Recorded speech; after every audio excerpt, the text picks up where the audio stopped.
Ito pala yung kwan, yung area ng nagiba. Ayan, oh, naka sheet pile lang pala to. Ayun, oh. Tapos banda ron wala na, kaya gumalaw yun. Kasi ito yung banda rito, simentado yan, eh, oh. Yan pala yan, kaya pala nagiba. Oh, tingnan niyo to, simentado. Tapos pagdating dito, yung umpisa ng crack, naka sheet pile lang siya. Ayun, oh. Yung pinakababa hanggang sa buhangin, walang simento. Eh siyempre yung katagalan niya, hampas ng along, kukut-kutin yung ilalim niya. Kaya nag-collapse pala tong seawall na to. Ito tong part na to. Ayan, oh. Tapos banda ron wala nang sheet pile hanggang makarating to pinakadulo ng seawall. Wala nang sheet pile. Ayan, oh. Bumuka siya. Siyempre nauka na ilalim, gumalaw. Kaya dito yung umpisa ng crack. Ayan, oh. Yan yung harang. Diyan nag-crack. Magka-crack diyan kasi andito yung sheet pile, eh. Dito lang nag-umpisa, eh. Ayan, oh. Wala siyang suporta pag yan pala ang dahilan yan. Tignan nyo, zoom natin. Ayan, oh. Hanggang doon sa dulo yan, walang sheet pile. Natural, magkukulapse kasi walang suporta doon sa ilalim, eh. Open siya doon sa tubig, hampas ng kukut-kutin yung ilalim. And ito yung kabilang dulo ng seawall. Tingnan nyo to. Pero hindi pa ito ang pinakadulo talaga. Ayun ang pinakadulo. Ano na lang to, nagkaroon ng opening. Dapat to diretso, pero open to kasi may ilog. Ayun ang ilog, oh. Tapos makikita nyo dito, ang kwan ng seawall, Paisland, palitada, sarado yan. Kaya kahit bumabagyo, malakas ang alon o high tide, hindi papasok ang tubig dagat sa loob ng seawall kasi silyado yan, eh. Ayun, ang ganda yan, no? Andun yung may nag-collapse. Tignan nyo dito, oh. May dike, sarado, silyado ang seawall, ang dike. Kaya kahit mag high tide, malakas ang alon, hindi papasok ang tubig dagat do sa loob. Kaya hindi niya masisira ang seawall. Ayun, oh. Andun ang dulo ng seawall. Malayo, eh. Mahirap puntahan na yan dun. Pupunta pa ako sa highway para marating ko yan. Mayroong mangingisda, oh. Mga typical na local fisherman. Maliit lang ang bangka nila, may motor din, oh. May LC. Mangingisda to. Ito yung mga nahuhuli nila, yung mga, ano yan, mga pansariling gamit lang nila. Pero may lambat. Tingnan to. Ito yung outlet ng ilog. Galing doon sa taas. Tingnan, napakalinis ng outlet, to.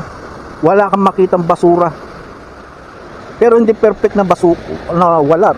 Minsan, meron pa rin paunti-unti. Kasi yung mga tao naman minsan, may mga balahura din.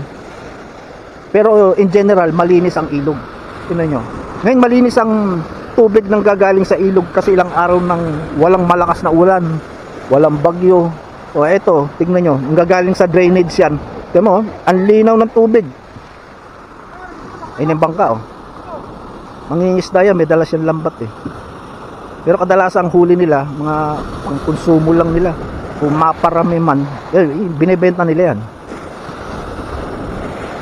Eto ang pagkakaiba ng dito sa dulo na to. Ganito dapat ang mga dulo ng seawall.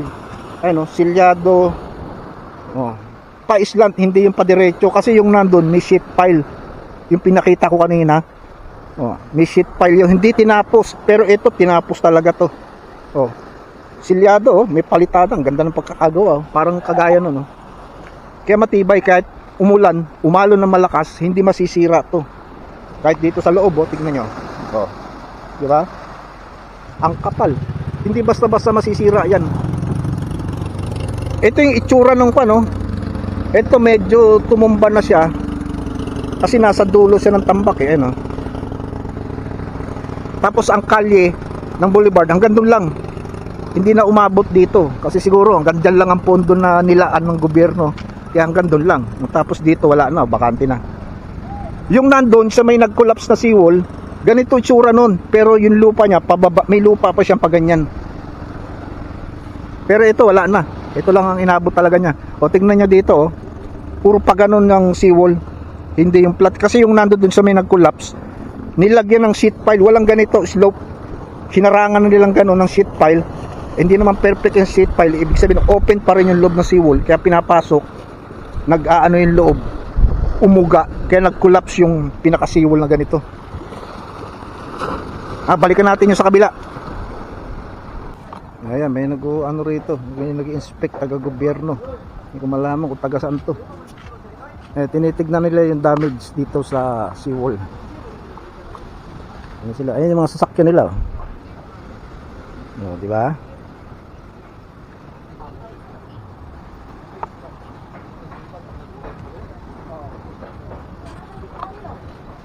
Ano si Eugene ka ng isa? Dili? Wala pang ilabot sa wala. Pa na. Ha? Ano siguro tong district engineer sa DPWH sa Dipolog. DE. Ano pala itong mga to nandito taga DPWH? Oh, hindi na ako makapag-shoutout sa taga DP. Andito na yung mga tao niya, District Engineering Office ng Dipolog. Sila rin nakakasakop dito sa Manukan eh. Ayun yung mga opisyalan ng DPWH. Ayun sila, ayun yung mga sasakyan nila.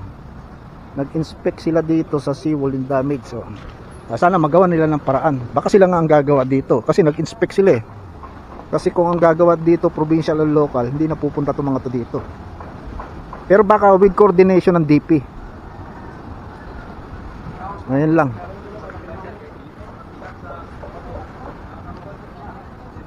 Malaki-laki rin damage to. Ang ganda ng panahon, wala nang ulan, wala nang habagat.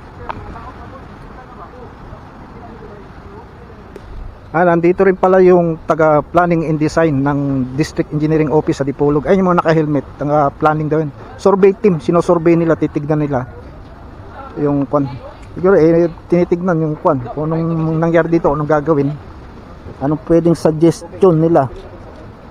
Kaya anong gagawin dyan, estimate. Tinitignan. Buti pumasyal sila rito para ma-assess yung situation.